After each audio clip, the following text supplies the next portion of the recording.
Salut prieteni, astăzi o să facem racordul la bazinul de fertilizare cu instalația de picurare.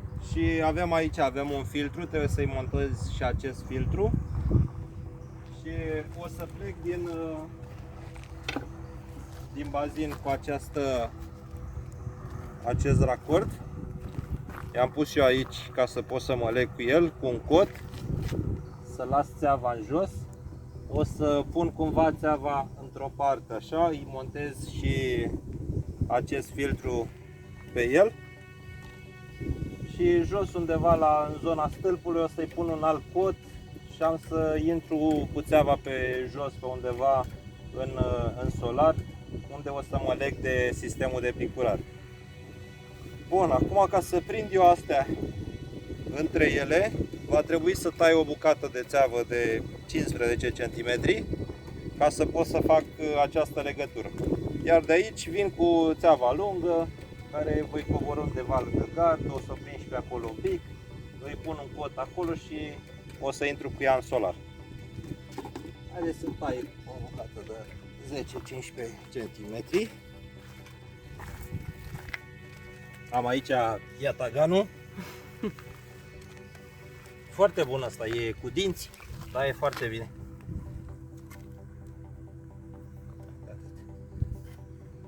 Am văzut că m-a întrebat cineva cât este de înalt suportul la bazin.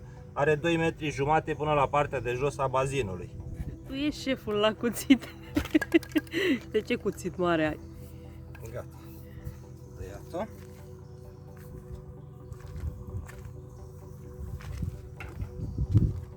Am să o montez aici, o parte.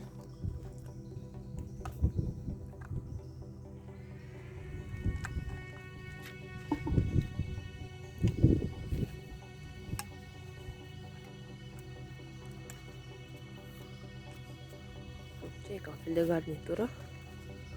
Nu, asta vine de presează în ea și nu-i mai dă voie să iasă țeava înapoi. Când strânge filetul, asta vine să strânge și intră aici. Nu?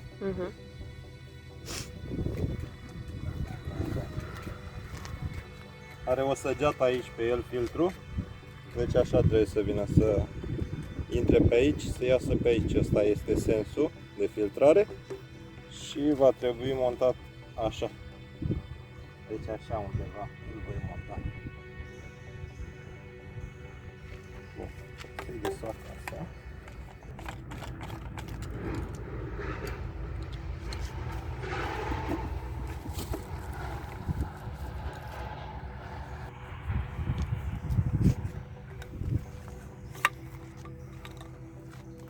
Asta se pune așa, ca să strângă aici pe țeavă.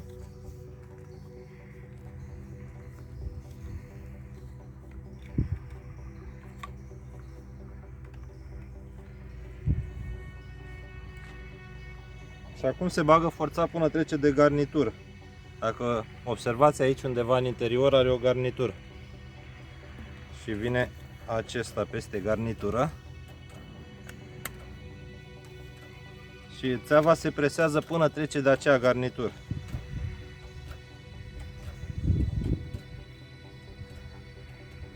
A intrat. Am păcălit. Da. Ce asta ar veni așa. Am zis că asta îl voi pune așa.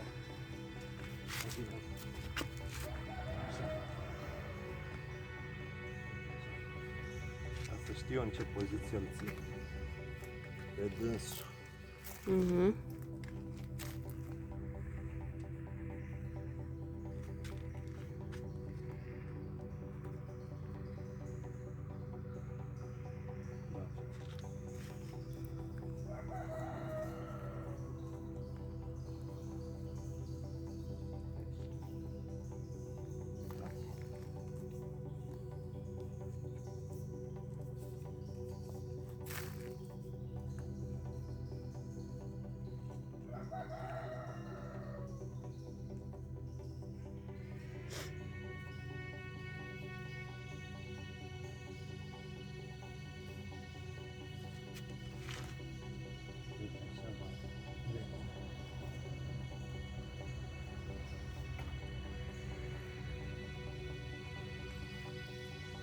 ăsta trebuie să prind bine.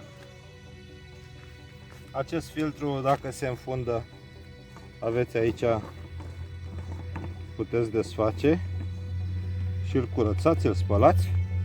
Ia uitați. Aici o să înfunde cu impurități. Dar e mai bine să înfunde filtru decât să înfundați benzile de picurare. Sigur. Asta ai scos odată, asta l-ai scuturat, L-ai curățat? l-ai curățat și gata. Pe când benzile, dacă s-au înfundat, Trebuie să stai cu oțet, cu... e chinuiu. este, da. Mă duc să iau scara, că nu se ajunge după... Da, n-ajungi după scaun. Ajung, oarecum, dar... Ajungi, dar nu poți să faci acolo. Păi da, iau scara. Am să prind întâi țeava, partea de jos, ca să rămână decât sus de prins.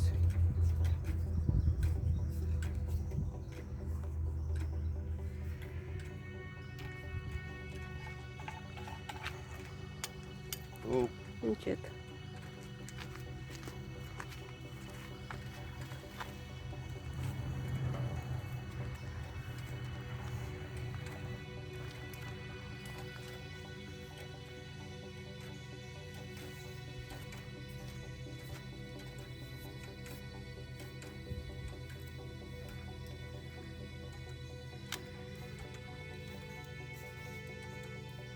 Ce se învârte sperietoare pentru cârtițe. Sperie cârtițele acum.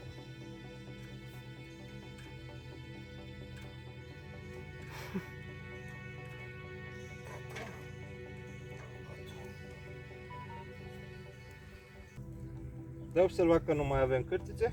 Nu mai avem. Și Început să scoată, știi? am văzut că a scos pe acolo mai departe, pe la grâu, Da. la vecin aici. Le-a gonit.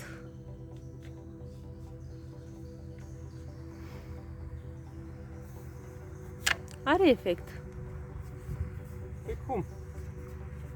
Bă, chiar dacă nu ar fi ceva, o soluție foarte bună, să zicem asta, pentru cârtițe, pentru aia, dar e ceva enervant pentru ele și nu mai Da. vin în zonă. Dacă le enervezi azi, le enervezi mâine, le enervezi poi mâine.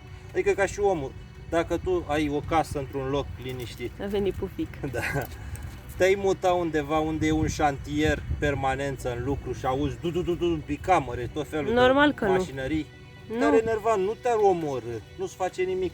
Dar te Și nici enervează. că te-ar speria, dar te deranjează. Da.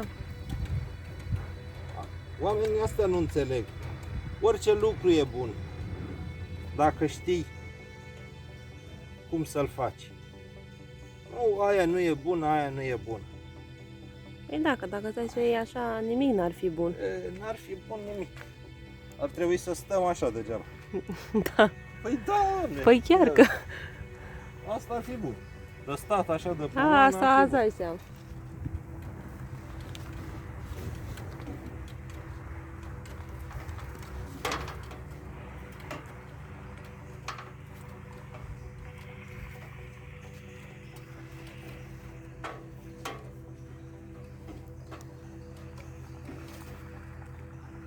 Bățul. Auzi? Dăm tu un pic o sârmă, ceva de jos, ca să prind eu ăsta aici. Hai că-ți dau imediat. Cred că va trebui să-i pun și un băș ceva aici, ca să o țină mai dreaptă. Pui un băț. Dragă mea. Ești un băț. Chiar nu o prind acum cu asta. Să iau un băț, să o prind mai sus, să nu stea numai în mufa de la bazin. Practic, ea acum stă doar în mufa de la bazin.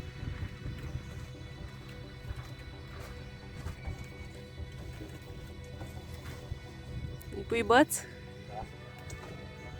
Le pun ca să o sprijine și mai, să o țină mai sus. Prin întâi să prind bățul, să-l leg, pe urmă o să prind și pe ea aici undeva. Da, e bun cu băț.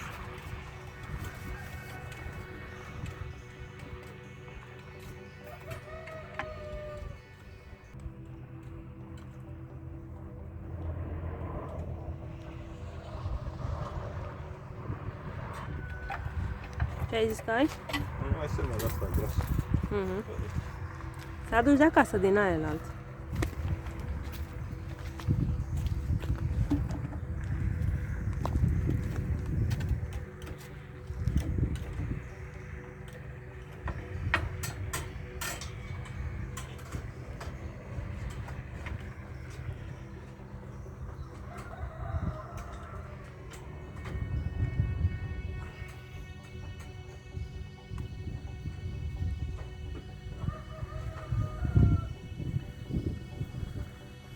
Bun.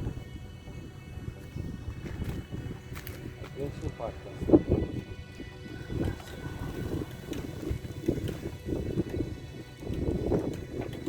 E bine că i-ai pus ăsta că stă stabil. Păi da, de-aia am zis și eu să pun boțăra ca să stea pe el, să nu stea doar în mufa lui. Da.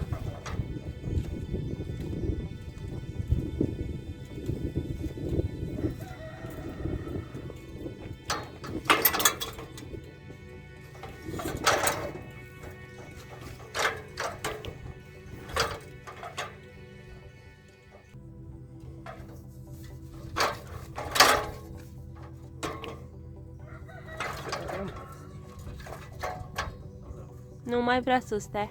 Ia trage de scară un pic. E ok așa? Hai să dau puțin mai așa.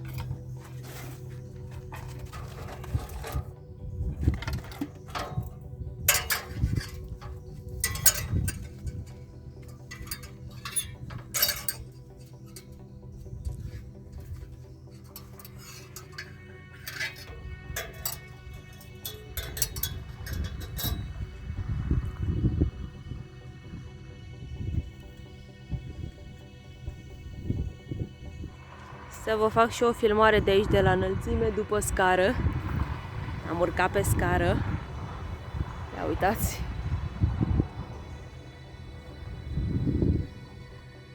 Deci ce peisaj superb. Iubix, Da. ce mic ești. Ești mititel. M-am urcat și eu pe scară. Pe aici. Pufi! Ce faci, Pufi?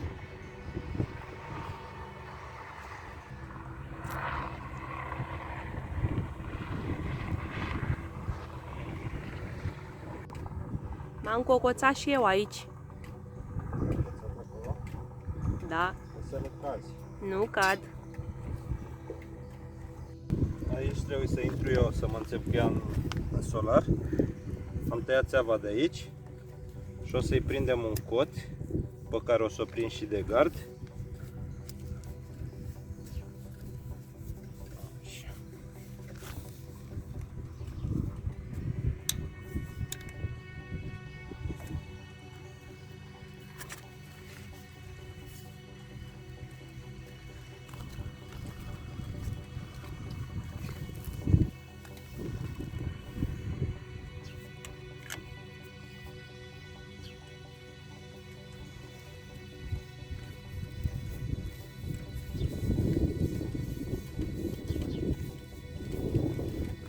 Să bagi pe acolo înăuntru. Da. Bun.